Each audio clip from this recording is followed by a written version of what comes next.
Now, before I get into my talk, I just want to mention that I'm going to be talking about God and Christianity. Now, some people have suggested to me that I should not talk about God, and we certainly don't hear about him in the context of the secular men's movement. However, I think extending the narrative to include questions of God and religion is something which it's necessary to do. Let me explain why. I'm going to be talking about issues of fatherhood and family. Now, once upon a time, it would have been quite normal to bring questions of God and faith into discussions of the family. Faith and religion have always been at the heart of organising family life. But Marxism and feminism put paid to that. Marxism had as a primary goal the destruction of Christianity, and the feminists, with their profound hostility to patriarchy, carried on the Marxists' anti-Christian work. As a result of Marxism and feminism, Christianity has been completely expunged from the public platform. Christians themselves are regarded as a weird irrelevance to society, and those with power attempt to restrict our Christian belief to the four walls of what is sometimes a corrupted church. By restricting questions of God and religion to the private realm, feminists have maintained a control of the narrative. By talking about God and religion, this is something which I intend to subvert. Okay, now to the main substance of my talk. We all know that one of the primary goals of feminism has been to drive fathers out of families, and they've been very successful in this goal. The strategies they've used have been varied and wide. One of the strategies, which has winkled fathers out, is through the destruction of marriage, which was a purposeful and intentional goal. So, for example, Baroness Hale, in her early days, when she was just plain old Mrs. Hoggart, explained that family law no longer makes any attempt to buttress the stability of marriage or any other union. Therefore, she suggested that rather than discussing which remedies should be extended to the unmarried, we should now be considering whether the legal institution of marriage continues to serve any useful purpose.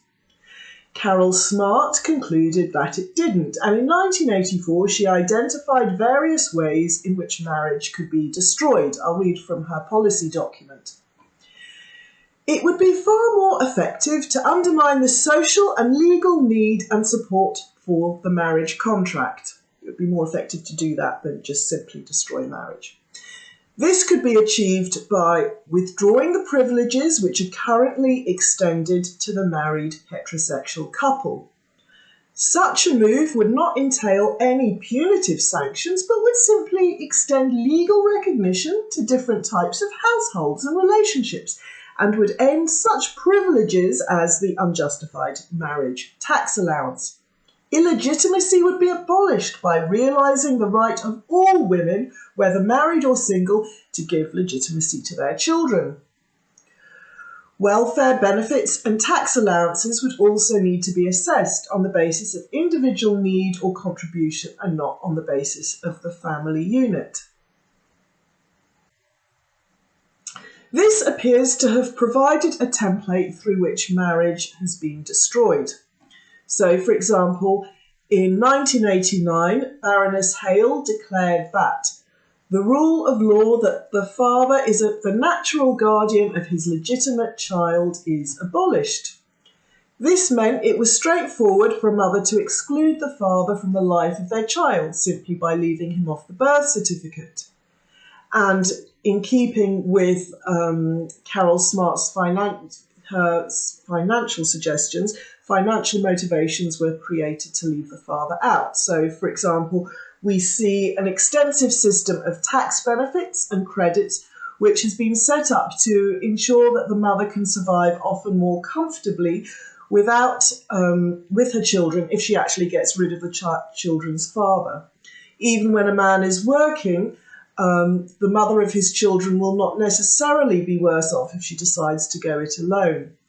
And while, of course, many mothers do still stay in a clandestine relationship with the fathers, this enables them to have more children and get the financial benefits.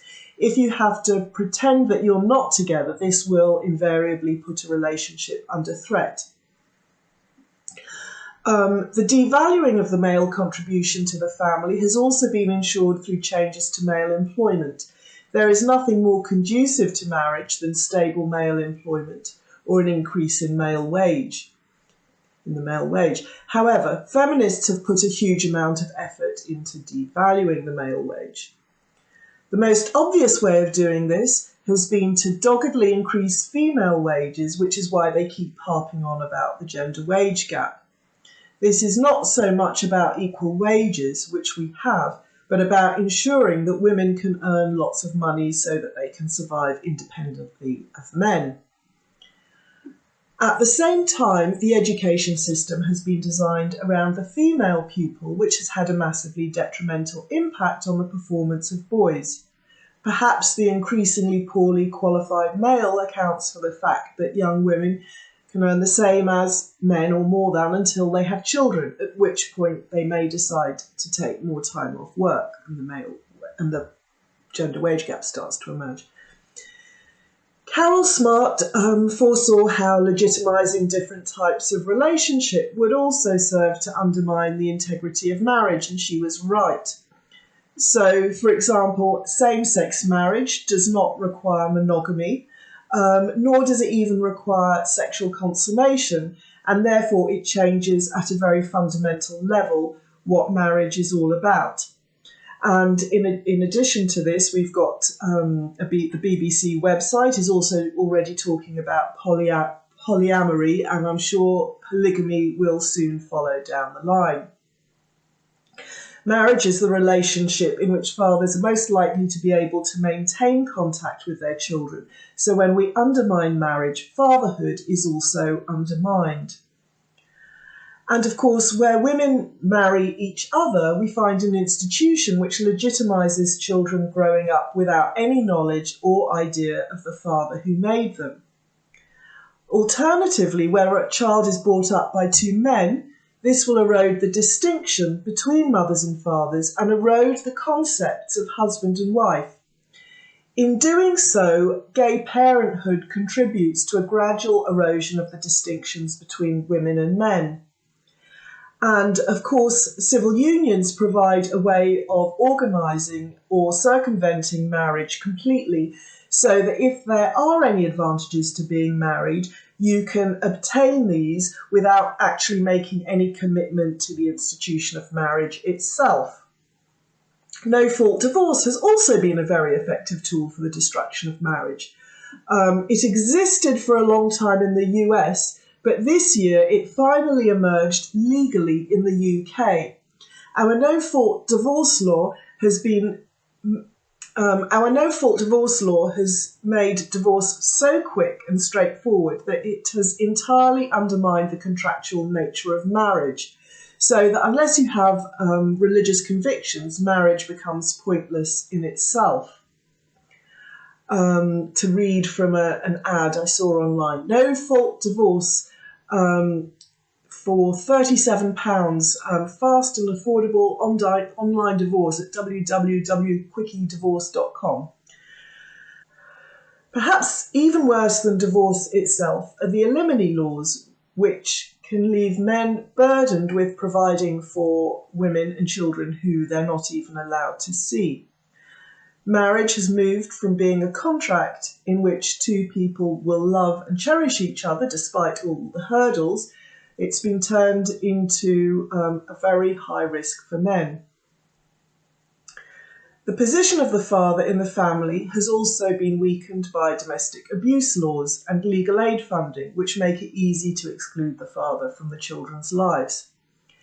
Child custody arrangements have also been set up in a way which leaves the father all too often at the mercy of the mother's lack of integrity or whim. But fatherhood hasn't only been destroyed by getting the father out of the family. Even when fathers are in families, they're often not allowed to practice fatherhood itself.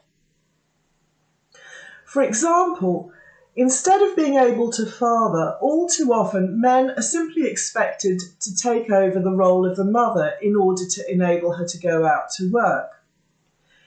If fathers are relegated to simply being another carer, or if fathers are simply expected to take over the role of the mother, then fatherhood becomes modelled around motherhood, and then the true meaning of the father is lost.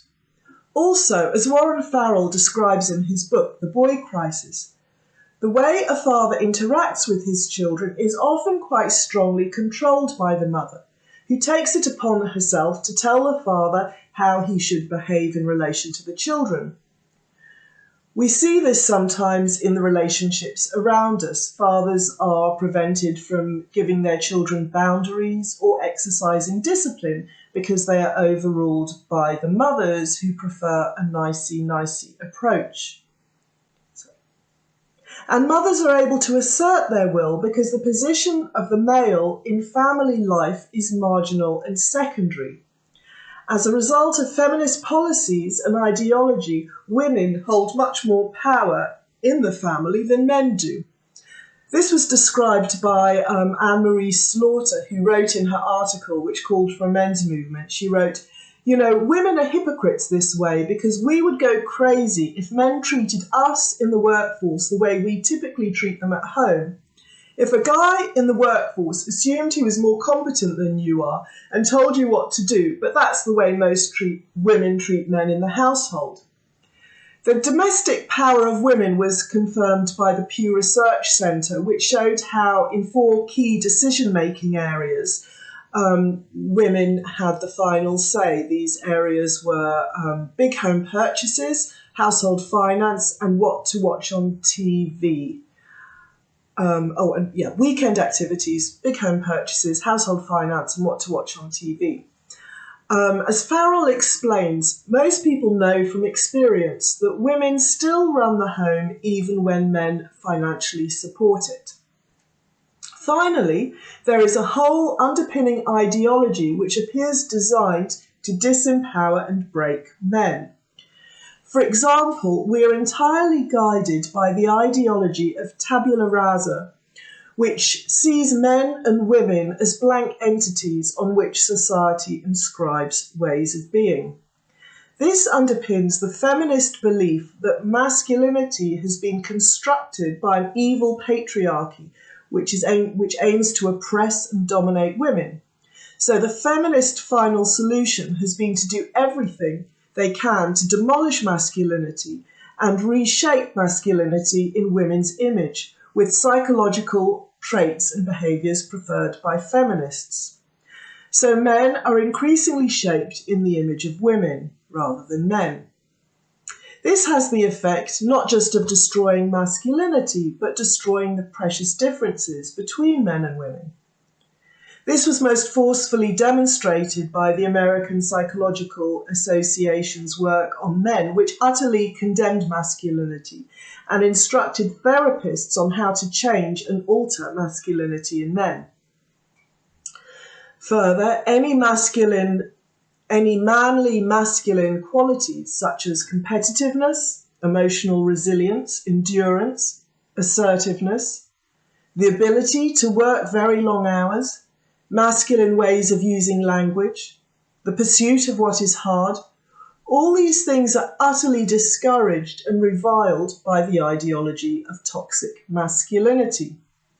This ideology of toxic masculinity is simply the feminists' weapon to emasculate men. And what Frank Furedi calls the therapy culture encourages men and women to dwell on their emotions and their vulnerabilities and obsess about themselves in a way which is effeminate. This is another arm of what is essentially a feminist agenda which has been forced on men. It is hard to see how men can be fathers if they're not even allowed to be men.